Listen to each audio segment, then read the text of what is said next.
How to approve an annual appraisal.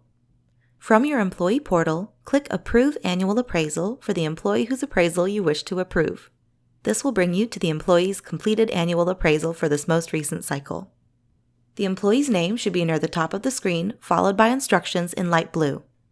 The employee's final overall performance rating can be found in the column on the right side of the screen. Scroll through the annual appraisal, being sure to confirm that the ratings are accurate.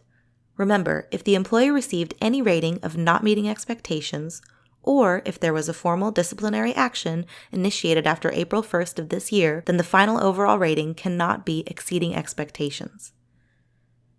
If you see something that needs revision, make a note of the change in the comments box at the bottom of the page. Then click Return to send the appraisal back to the supervisor for updates. Once the supervisor has made the necessary changes, the appraisal will be sent to you again for approval. If the annual appraisal looks correct, you may choose to leave comments in the comments box below. This is optional but recommended. Then click Approve. This will notify the supervisor that you have approved the annual appraisal, prompting them to complete the performance review with their employee. And that's it. For more tutorials on using full cycle performance on PeopleAdmin, click the links below. And don't forget to visit our website for additional tools and resources.